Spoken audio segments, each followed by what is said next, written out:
In retrospect, I can see that it was my incipient questioning of the unified subject and of normative meaning, as well as the onset of puberty, that led me from Sad Sack and Baby Huey to Mickey Mantle to these autoerotic assignations with Nadezhda Chizhova. And soon I'd feel as if I'd betrayed Nadezhda. I really did. I think we're much more chivalrous when we're young than when we get older.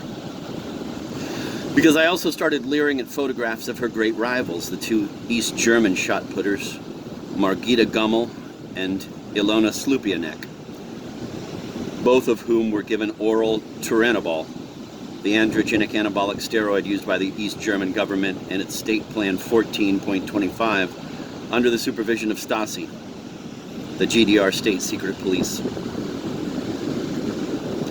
I really think it helped me immeasurably to relate to other people when I realized that we all probably remember, with an especially fine-grained attention to detail, the first time we masturbated to pictures of a doped athlete. This was a period of time when I began associating photographs of androgenized Eastern European women throwing javelins and tossing hammers with my own gratification. For me, the steroids they took bestowed an aura of martyrdom upon them. The oral Turinabol seemed to endow them with an excess or superfluity of sexuality, an excrescence of sexuality, a burden, which I found tremendously arousing. I was beginning to realize that sexuality, the drives, the impulses, the appendages themselves, is a kind of cross to bear, a heavy shackle one's obligated to drag around. And the heavier and more cumbersome, the sexier, if that makes any sense. It was also a time when I began to view my own penis as an instrument of self-annihilation, as a way out for my mind. It is evidence of my own curatorial slackness that I neglected to save these images of Chizhova, Gummel, and Slupianek, which over time had actually bleached in the feral, polymorphous intensity of my scopophilic gaze. I should add that for me, there was an aura of martyrdom about Mickey Mantle too, with his fractured kneecap, his torn ACL, the cartilage damage, the osteomyelitis and cirrhosis and hepatitis. The photographs of Mantle applying thick wraps to both of his knees before each and every game, and then soaking in a stainless steel whirlpool bath after each game. And of course, I ogled those photographs as one might ogle paintings of Saint Sebastian bound to a stake and impaled with arrows. I had a treasured issue of Life magazine, July 30th, 1965, with a cover story about Mickey Mantle entitled Mantle's Misery. The subhead was, "He faces physical pain in a fading career." And because I strove to emulate Mantle so absolutely, I very much desired similar physical pain, and even as a little boy very much aspired to a fading career. I think I took care of the first part when, in the assassination attempt my mom mentioned in her introduction, I was hit by a car in Culver City, California, and tore the meniscus, anterior cruciate ligament, and medial collateral ligament in my left knee, almost identical injuries to those Mantle sustained when he tripped over an exposed drain pipe in center field during the second game of the 1951 World Series against the Giants. And as far as the second part goes, the fading career, if tonight's turnout is any indication, I've succeeded in that regard beyond my wildest expectations.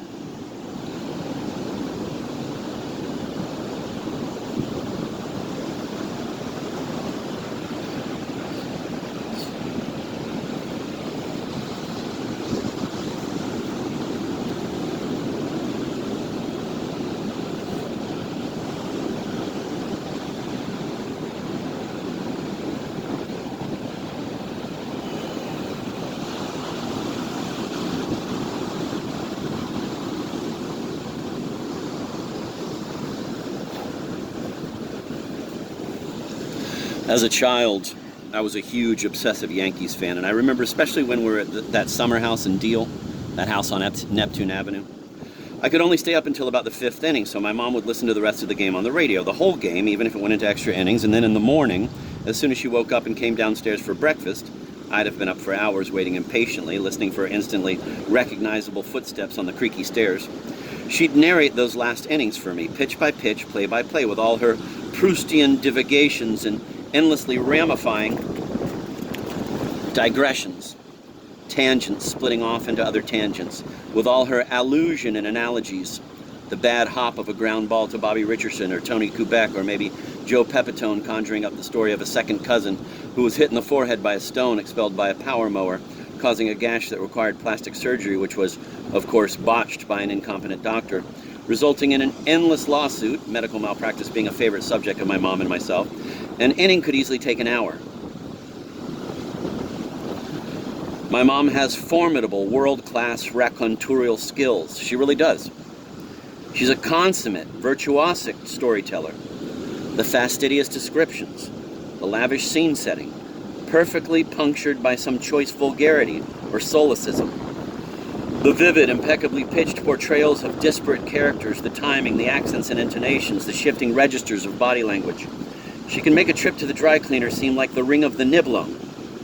And because my mother is such a good and loving person, a woman of such unparalleled magnanimity, these stories were never ultimately disparaging or censorious, however heinous the protagonist's behavior had been. There was always some redemptive concluding note, some flourish of sympathy and approbation. Whether the person had deliberately drowned her own dog or fucked her dying husband's oncologist, my mom would somehow find a way to append some sort of favorable coda to it all. The woman's become the most devoted grandmother I've ever seen, she'll remark. My God, how she dotes on those grandkids with the ice capades and the nutcracker tickets and the posh tots ball gowns and, the petite bateau rain slickers, those adorable little fuchsia Stella McCartney bomber jackets. She spends a fortune on those kids. And would these kids even care that their grandmother carried on with their late grandfather's doctor in his office at Sloan Kettering a couple of times a week?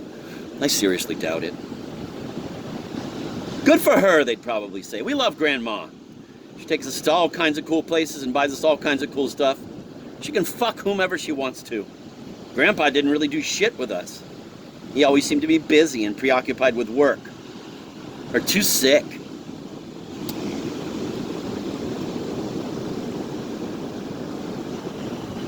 When you're a child, you're just doing everything intuitively. You're just using what the imaginary intern and I used to call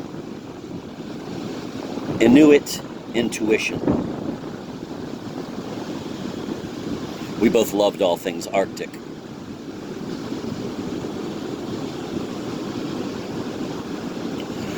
You're just joyriding with your id at the wheel, thrashing around in a continuous tumult of what South Korean director Kim Ji-woon calls the good, the bad, and the weird.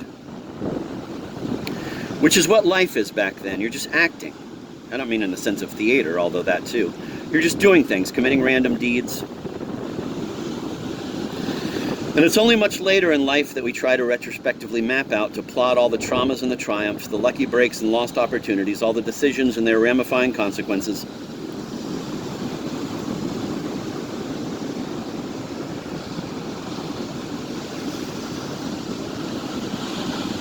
And I tend to believe that this inclination to look back on one's life and superimpose a teleological narrative of cause and effect is probably itself a symptom of incipient dementia, caused by some prion disease or the clumping of beta-amyloid plaques. Certainly as we get older, we begin to compulsively revise, re-edit, and rearrange, like screenwriters thumbtacking index cards to a bulletin board. The same finite repertoire of autobiographical scenes in our memory to see if perhaps the latest rehash might provide any new answers to those fundamental and persistently intractable questions like, how the fuck did all this happen? How the fuck how did things ever get to this point? How the fuck did I end up becoming the person I am now? Especially this particular Baroque, grotesque version of the person I am now. To properly answer questions like these would probably require a prolonged period of masochistic self-absorption.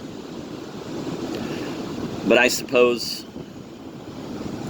in a way, that's why we're all here tonight. Am I right, folks? Panda Express worker and Sbarro worker remain oblivious. One bobbing his head to something he's listening to on his headphones, the other watching a Snapchat on his cell phone of his girlfriend making fart bubbles in a bathtub.